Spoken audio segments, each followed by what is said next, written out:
This is me not wearing my hair in a bun for the first time in like weeks. Craziness. Absolute craziness. Hello everyone and welcome to a new cosplay story time. It's been a little while since I've done one of these, so I thought we'd bring it back.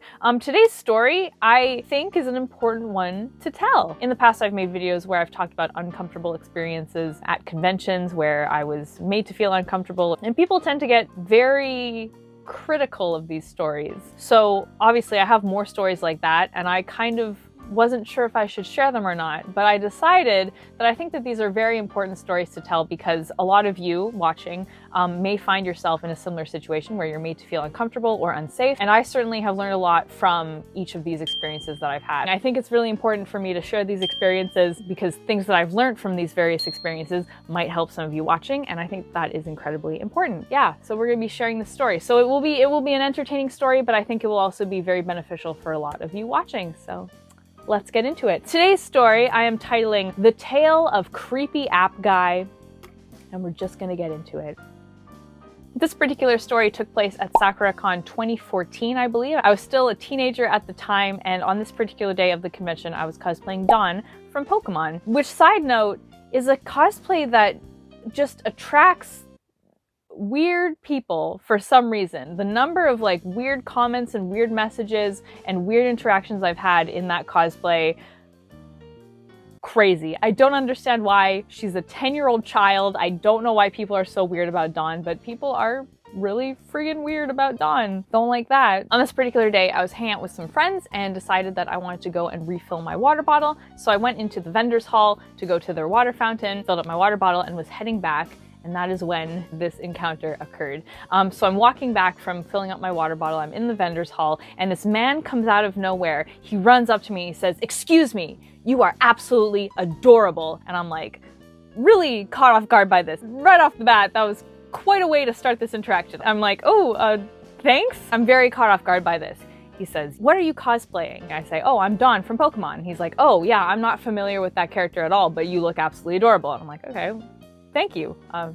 Cool. And I thought that was going to be the end of this interaction. It's been a very forward interaction, and so I thought that, you know, that was going to be it and I'd be able to go on my way. But as it turns out, that was just the beginning of this interaction. So immediately this guy introduces himself. He says, "Hi, my name is whatever." We'll call him Greg, just for the sake of this video. He says, "Hi, I'm Greg. What's your name?"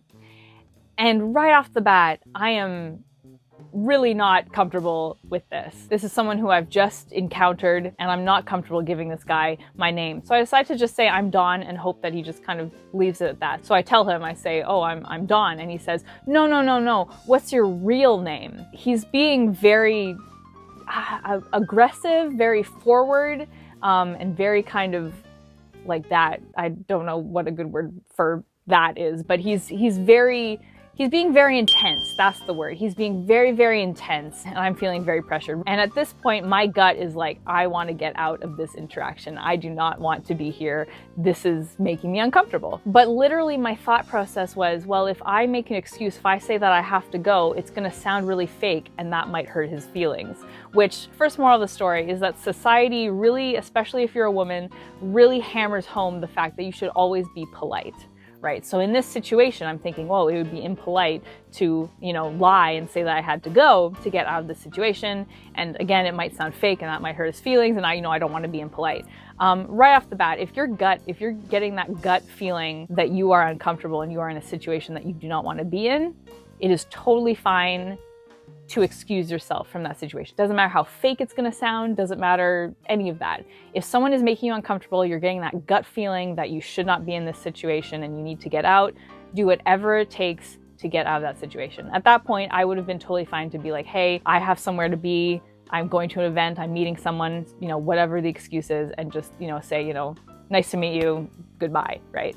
I would have been totally within my right to do that, but in the moment, I was worried about being impolite. So that's the first thing, is when these situations occur, if you're getting that red flag feeling, don't worry about being polite. Just worry about getting yourself out of there. So anyway, he asks me, "What is your real name?" And I am not comfortable giving this man my real name. So I kind of awkwardly am like, does it really matter? And he leans in again, is like, "I'm sorry, what was it?" So I cave reluctantly and I tell him my name. Again, looking back at this situation, I really wish that I just stood my ground and been like, I'm not comfortable giving you my name. We've just encountered one another. I'm not really comfortable doing this. That would have been totally fine for me to say. But unfortunately, in the moment, I was so caught off guard and he was so intense that I felt really pressured to give him my name. So that is something that, again, I wish that I hadn't done. So another moral for the story, if somebody's asking for your real name and you don't want to give it to them, you're totally fine to stand your ground and tell them that you don't want to give them your real name. That is totally reasonable. So I reluctantly tell him my name and he's like, cool.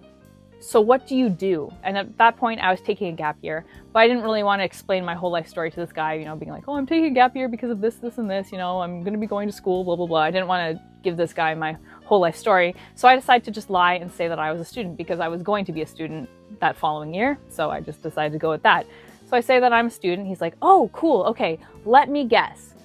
You're in sciences.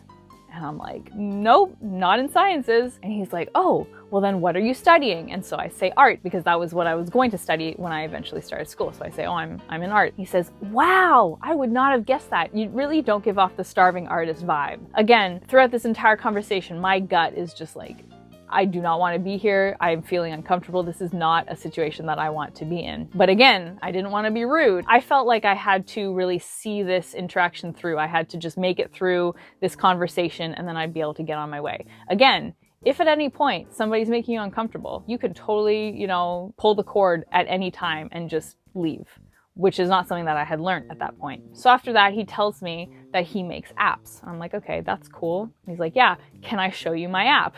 And I didn't really want to see his app. Again, I was feeling very uncomfortable in this interaction. I did not want to be there, but I reluctantly said, okay, I'll see your app. Again, I could have just said no and left. Hindsight, that's what I would have done. But unfortunately, again, I felt like I had to stay in this conversation and see it through. So he takes out his phone. This is where things get really, really uncomfortable and really kind of creepy. He takes out his phone.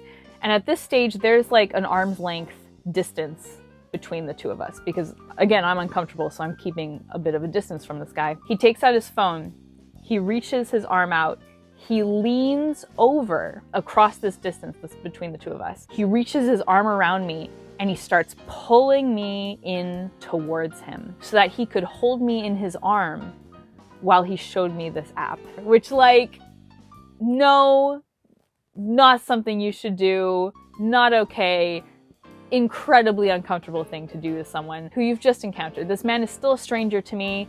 You know, he's introduced himself, but he's still a complete stranger. It is like super not okay to do that. Putting your arm on somebody's shoulder is one thing, but putting your arm around them and pulling them in towards you is totally not okay. In that moment, that action did not make me feel like I was being treated like a person whose boundaries and personal space was being respected. It made me feel like I was a thing. I was just like a pretty little thing that he could do whatever he wanted with. He could, you know, hold me in his arm and it would, you know, my feelings didn't matter. So that made me super angry. So he does this to me and I am like super angry about this. So in the moment, which I'm really happy that I had the presence of mind and I felt comfortable doing this in the moment, as he's pulling me towards him, I rip myself away from him. I physically just rip myself out of his arm and stand an arm's length away from him. But unfortunately, I was still fighting against that social conditioning to always be polite, that I still felt like I had to stay there, even though I was so angry that he had just really treated me like a thing, not a person. So unfortunately, I didn't leave. Again, at that point, it would have been totally fine to be like, no, that's not okay, you can't do that, and just have left.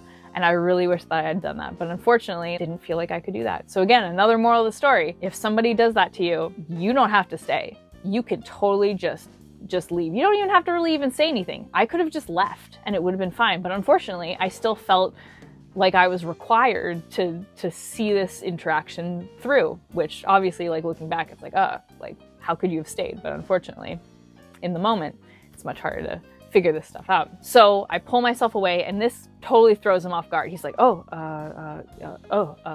you know, like, oh, I can't just put my arm around a complete stranger without their consent? Crazy. He's kind of a little bit caught off guard, and then he goes back to showing me his app. He says, okay, here's my app. It's this manga reading app. And this is something that I had, you know, totally seen before. Like I said, this story took place in about 2014, and I've seen those manga reading apps floating around since about 2008. So this is not this guy's original idea. Either this wasn't his app, or this was his app and he was just ripping off these other manga reading apps that have been around forever. I don't know. But he's showing it to me and he's like selling it like this. It's this amazing thing. He's like, look, it's this app and you can read manga on it. And you can just, you know, you can swipe through all of the pages. How cool is that? I'm standing there and I'm ticked off and I'm like, yeah, that's great. And then he says, yeah, but look, in some of the speech bubbles, it's kind of small and hard to read. And so I'm thinking, okay, so he's gonna, you know, it's gonna be the thing where you just press on it and it makes the text bigger. And lo and behold, that's what he shows me. He's like, yeah, so check this out. This is super cool. He's like acting like it's this like really cool original thing. And then he, you know, he puts his finger over the speech bubbles and he's like, look, it makes the text bigger. And I'm like, wow, that's amazing. It's something that I've seen before. I don't know if he just ripped off another app. I don't know if this wasn't his app and he was just pretending it was his app.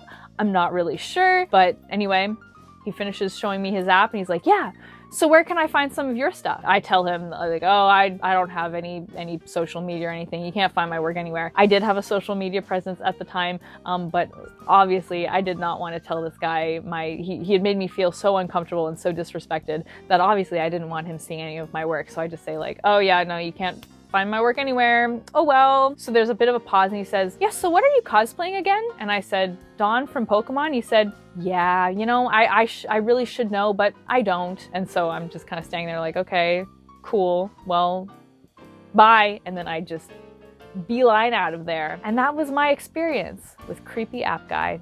Looking back at this experience, a lot of questions come up. It's a little bit weird that he didn't tell me anything about where I could download the app. He didn't tell me the name of the app. I feel like there was some sort of ulterior motive. Maybe he was trying to flirt with me and trying to impress me with this app that he may or may not have made. I don't feel like the main point behind this interaction was to show me his app. I don't know. There's just a lot of very weird things about this interaction. But the biggest thing that happened was the fact that he felt that he could hold me in his arm without my permission, just completely out of nowhere. That is totally not okay, and that made me feel, again, very uncomfortable and very disrespected. Obviously not an okay thing to do to somebody at a convention, but there are a lot of very important takeaways from this story. The main thing is, if you get that gut feeling, you know, which I had gotten this gut feeling very early on in this interaction, and as soon as I had felt uncomfortable, I really should have done whatever it took to excuse myself from the situation and left.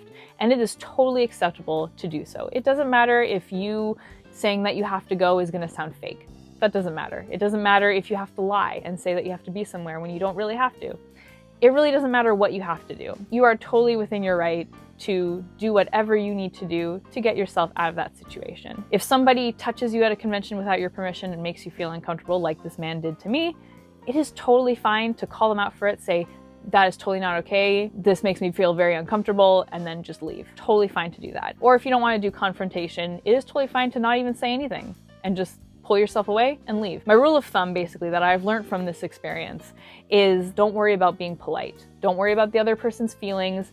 It's really hard to kind of work against the societal conditioning that we've all been, especially women, have been conditioned with, which is to always be polite to people, always be polite in social situations. So the biggest thing that I learned from this situation is don't listen to any of that.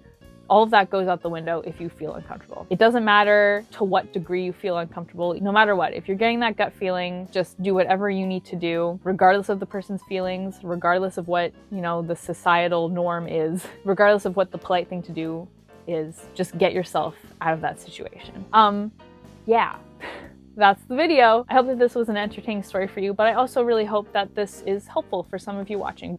So yeah, uncomfortable times at conventions. Thank you guys so much for hanging out with me today and watching this video. If you guys are interested in seeing more cosplay related videos, feel free to subscribe. I put out new videos every Sunday morning and it would be great to have you here. Again, thank you so much for hanging out with me today. I'll see you guys all next time, but until then, Panda Pieces, please be sure to take care. Bye.